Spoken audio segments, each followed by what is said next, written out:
Muito boa noite, Minas Gerais. Bem-vindos ao Brasil das Gerais. O assunto de hoje é interessante. Olha só, o uso da homeopatia em casos de urgências hospitalares. Você sabia que é possível tratar pneumonias, crises de asma e até mesmo acidentes graves com remédios homeopáticos? A homeopatia, para quem não sabe, é uma especialidade médica reconhecida pelo Conselho Federal de Medicina desde 1980.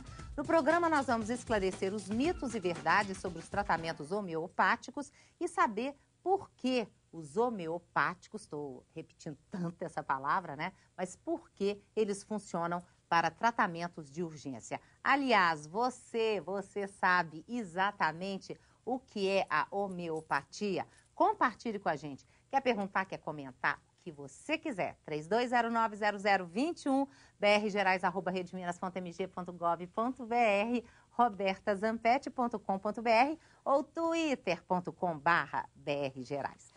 Aqui no estúdio do Brasil das Gerais eu tenho as participações. Primeiro, da Isabel de Oliveira Horta. A Isabel é pediatra, especialista em homeopatia e agora escritora. Estamos esquecendo. Vou mostrar o livro. Aliás, nós inspiramos esse programa, foi no livro da Isabel. Depois também nós temos a participação do Euder Ayron, que é médico clínico e homeopata. Tem tanto tempo que não vem aqui no Brasil das Gerais, né? Então, vou mostrar, olha o livro que a Isabel lançou. Você lançou agora, semana passada, Sim, sexta-feira, né? dia 5. Sexta-feira, ó, homeopatia em urgências hospitalares. Ela vai falar, aqui tem casos, é muito interessante o livro dela, mas antes da gente começar a falar sobre essa questão, né? Porque a gente fica imaginando, eu não sei, gente, eu tô falando de mim mesmo, tá?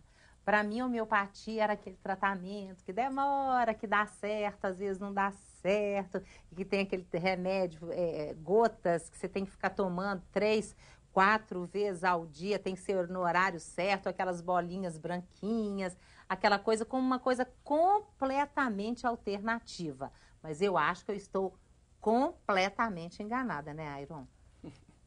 É verdade.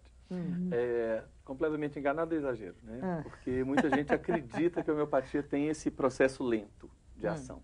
Mas a homeopatia é um instrumento médico de ajuda ligeiro, eficaz, rápido, e que quando a gente está diante de um quadro intenso e agudo, a resposta de todo medicamento tem que ser muito rápida.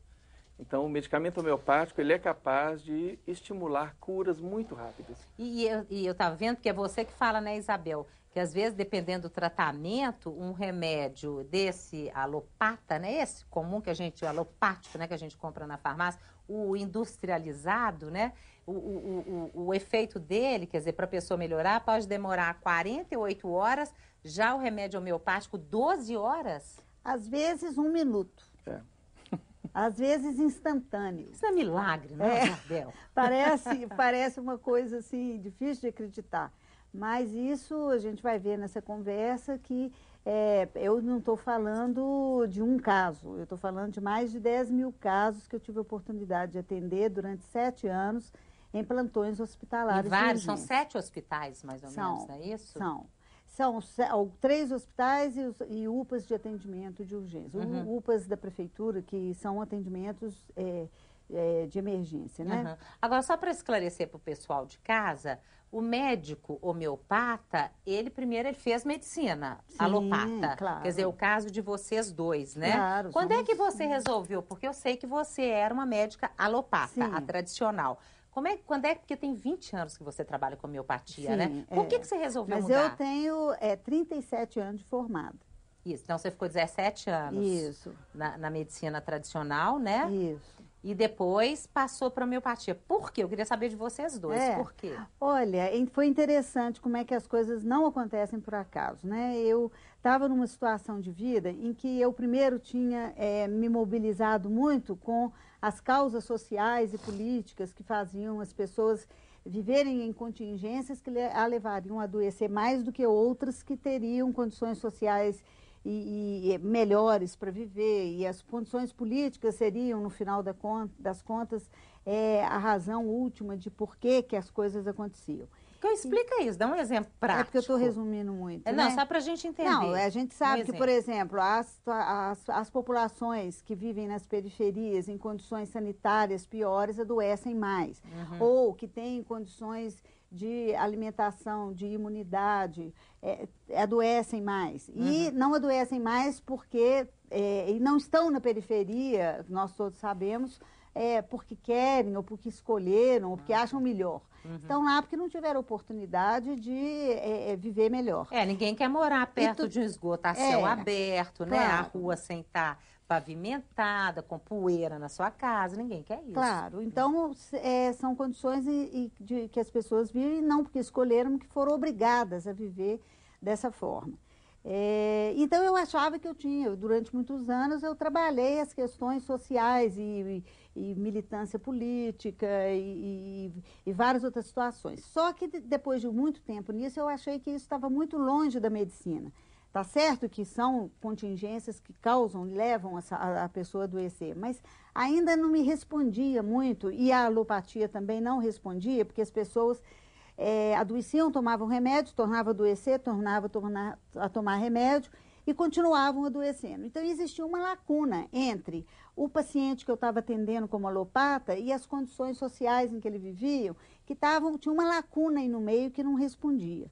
E eu assisti uma palestra com Matheus Marim em 1989, por aí, em que ele falava sobre homeopatia. Quem que é esse? Matheus Marim é um médico muito influente na homeopatia no Brasil, que é de Campinas, e ele também é chamado para atender urgências em CTI, em outros casos de urgência. E ele é muito bom nisso. E ele me contou um caso interessantíssimo, que ele estava na selva, na Bolívia, parece, e como médico, e atendeu um colega lá, ele é cirurgião, e atendeu um colega lá, fez a cirurgia com condições precárias, e deu bolinhas de homeopatia que ele tinha lá para a pessoa resistir e chegar até o hospital numa cidade próxima. E era uma situação muito grave, e tinha penetrado um pedaço de pau tinha penetrado a barriga do cara, uma situação que era muito improvável o cara viver. E ele estava duvidando que isso aconteceria. Mas ele foi medicando com as bolinhas e ele pensou que o cara tinha morrido, não teve mais contato, e depois de muitos anos ele veio e encontrou com o cara e ele contou que se restabeleceu prontamente, que os médicos ficaram impressionados com o restabelecimento dele, e eu fiquei impressionada com aquilo. E quando ele explicou por que isso tinha acontecido, que existia uma determinação ao nível energético de um desequilíbrio que levava a matéria do corpo a adoecer, eu fiquei fascinada, porque aquilo me pareceu aquela lacuna que eu estava procurando. Ai, que bom. Aí você foi com a força toda, né?